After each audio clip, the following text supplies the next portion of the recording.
All right, so after 4 years of using Leica cameras, I'm considering moving away from the brand, and I'm considering going back to the camera system I started with, Nikon.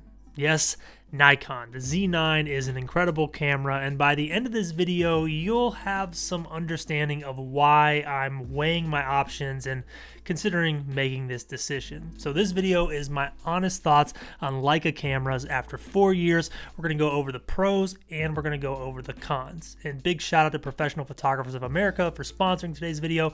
We'll talk about them a little bit later on. Now, what inspired this video is the perspective I have on Leica cameras. I think it's very different than most YouTubers. You see, on YouTube, there's been this trend the last couple years of basically using these cameras as a conversation piece for videos. People pick one of them up, go out and use it, talk about it. Usually it's titled like, is Leica worth the hype? And that's it. Whereas with me, I've been using the SL2 since 2020 as my main camera for everything. I use it for the cinematic videos on this YouTube channel. I use it for social media video. I use it for all my social media photos as well as my professional work. And I was using Leica cameras before 2020 as well. You see, what led me to the SL2 was the QP. I bought that camera, I think in May of 2019.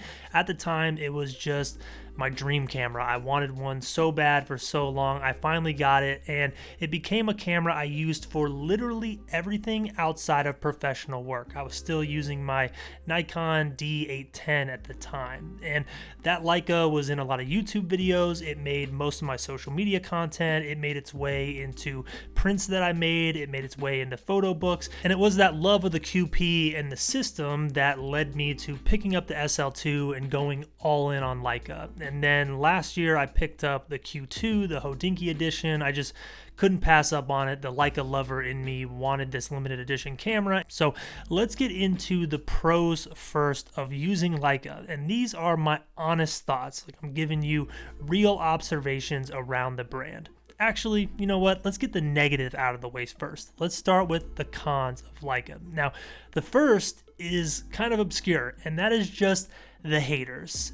For some reason, people look at you funny when you use one of these cameras. For me, I don't care about clout. I don't care about people paying attention to me. I don't care about anything. I care about my artwork. And for me, I've gotten the best photos of my career. Some of the best professional work I've done has been with this Leica SL2 system. If I could get this same result with other cameras, I would do it. And that's part of the reason why I'm kind of interested in that Z9 system. But outside of the haters, one of the real quantifiable problems with Leica is just the general expensiveness of everything related to the cameras, not just the camera bodies. I mean, that's pretty obvious. Everything with Leica outside of that is going to cost you a premium. For example, this battery, I think it costs $275 now, but it might be $250. A battery for $250. And anyone who's doing any type of professional work or creating a lot of media knows you need a couple extra batteries, so that is going to set you back $500 for 2 extra batteries. Another example is this battery grip for my SL2. Now, we're about to talk about why the battery life is a huge problem on this camera, but to compensate for that, I picked up the battery grip. This cost me $1,000, which is just completely insane. I can't believe I even spent that much money on this, but I needed the extra battery life. So speaking of battery life, with the SL2 as a pro camera, this is the worst battery life I've ever experienced on any camera. It seems like I get maybe an hour of 4K record time before I get a message saying we can no longer record in 4K, there's not enough power, even though the power little meter on the battery thing is at halfway. It's nuts. I don't understand what's happening inside this camera to make it so bad, but with every other camera I've used from Leica, battery life hasn't been an issue, so it could just be a video efficiency thing. Now, speaking of video, right now Leica really has 2 cameras that you would consider using for video. The Leica Q2 or Q3 isn't really a video camera outside of like small social media things or like snapshotty videos. The M I want to say the new one has video, but I don't know why anyone would make videos with a Leica M. The only two cameras are the SL2 and the SL2S. Now, both of these cameras produce incredible video quality.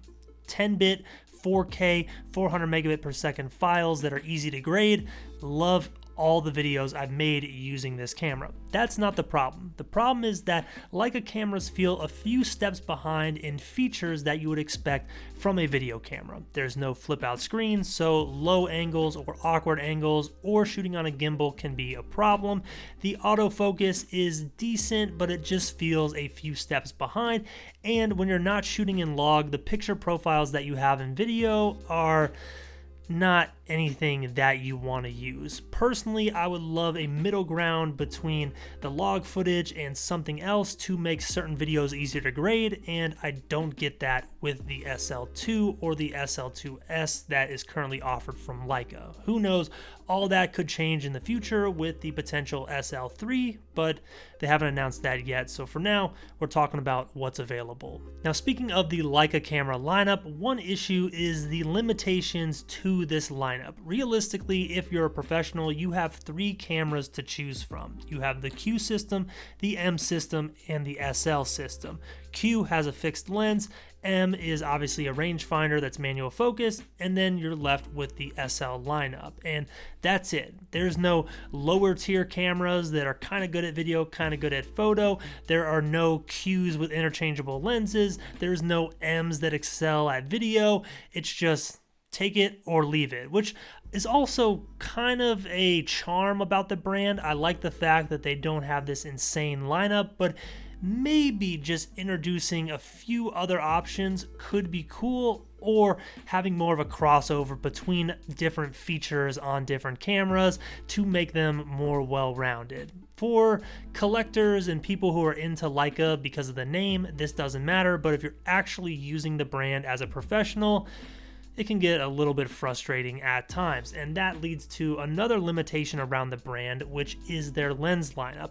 Leica lenses are phenomenal. We're going to talk about that later on in the video in the positives, but there really aren't many options from Leica for most creators. I mean, they have their manual focus M line, and then they have their preposterously expensive SL line. So if you're someone who wants to get into Leica and utilize their glass, you have to be very conscious of the fact that you're going to be paying a hefty price for it. And if you're not okay with that, you're going to be using third-party lenses, which is what I do with the SL system. I own no Leica autofocus lenses. I do own one M lens. Everything else I use is by Sigma, or I think there's a couple Lumix lenses in there as well. So the lens lineup is not really a big deal. I think these third-party lenses create amazing quality images and video, but if you're someone getting into the brand for Leica lenses plus the camera bodies, hey, have fun, because there's no cheap options out there for the most part. Now, before we get into the positives, I want to thank today's sponsor, Professional Photographers of America.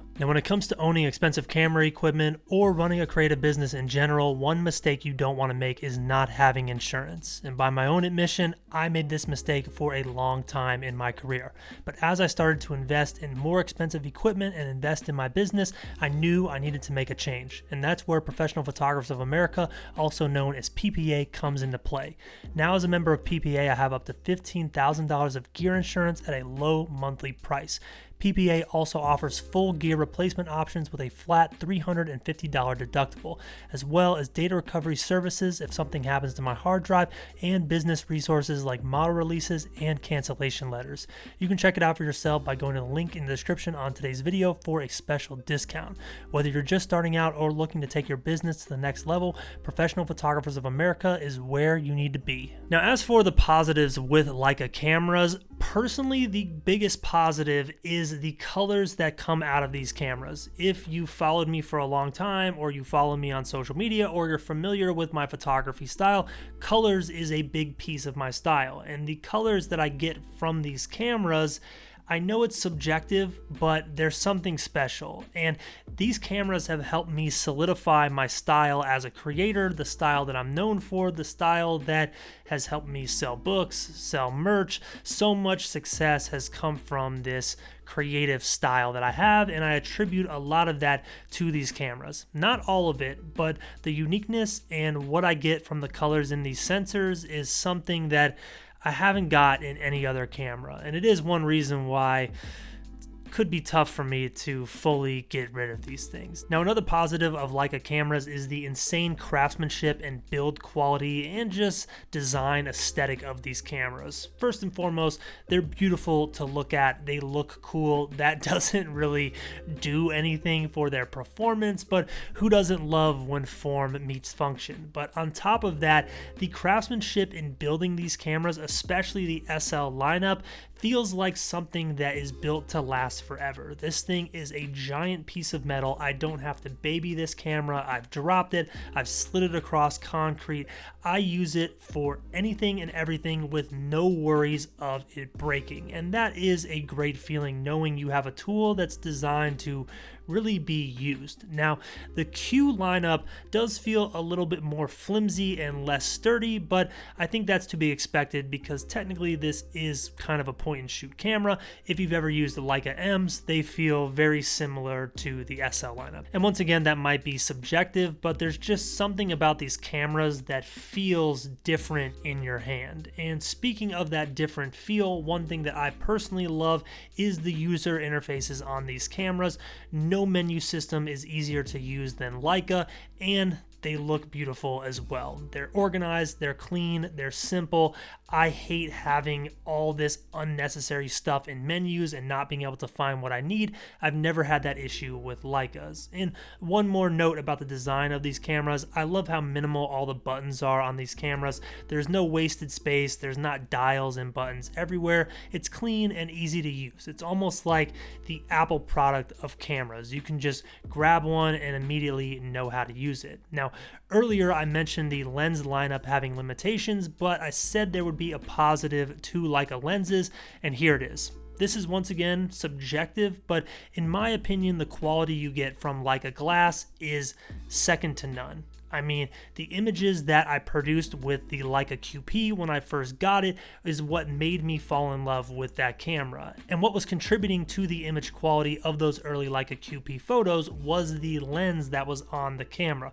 When I compared those images to any other image I'd made before, I realized there was something different and intangible about the way these images felt. And I feel the exact same way with photos I've made using my 35mm, as well as the lens on this Leica Q2, which is technically the same lens as the Leica QP. It's a 28mm f1.7 lens. There's just something about these images, the contrast, the color rendering, that is unlike anything else I've ever used. The quality is on point, and you'd have to use one for yourself to truly understand what I'm talking about, but if you know, you know. Now, I did mention how it is a little annoying how limited the Leica lineup is, but by them limiting that lineup, they allow their cameras to hold a level of value. They're not constantly updating them, constantly introducing something new. So if you buy into one of these cameras, it has that Leica name, and if you need to sell it for some reason to upgrade, you can get more of your money out of it. It's similar to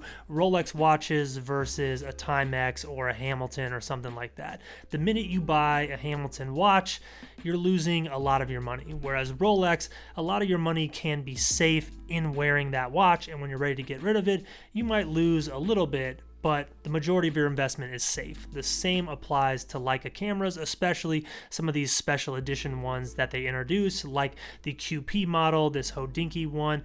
This Leica SL2 is probably the camera I would lose the most money on because these are readily available, and this one's very beat up. So after 4 years of using Leica cameras as a professional, those are my thoughts, and those are my honest thoughts on the pros and cons to this camera system. Now, the reason I'm considering leaving Leica actually boils down to two Very simple things, and both of them have to do with video. As much as I love the photos that I can create with the SL2, I am struggling with the video capabilities of this camera. Mainly those pieces of video creating technology that this is lacking. No flip out screen is an absolute nightmare for top-down video. When I'm creating short form media or these YouTube videos, I do a lot with a C-stand, and when the camera's pointed down, I can't see what I'm doing. That is one big issue. Second big issue is autofocus. A lot of my videos, I have to manually focus the video, and it takes a lot of time. It'd be so much easier if I could rely on eye autofocus or something like that. And third is actually the color grading of the video. As much as I love the colors that I can produce in videos with the SL2, it's not always necessary. And on other camera systems, there are nice middle grounds in what types of footage you can use. And for me, I found that doesn't exist on the Leica. I haven't found a way to get this gradable but not log footage yet from the camera. Maybe I need to try a little bit harder. Maybe some of y'all could help me out in the comments. But in my opinion, in today's modern content creation world, where I'm both a photographer, an artist, and also someone making internet media, this camera is lacking in areas that I can't afford to have issues in right now. So it's kind of a tricky spot because the photographer in me loves these cameras, doesn't want to get rid of them, but the videographer and internet creator in me doesn't love it. And that Z9 that I used last year has been on my mind ever since. It kind of did everything well, especially what it did with video and where it fit into my workflow, as well as the fact that I've used Nikon in the past. I still have some of the lenses, and it would be sort of an easy transition.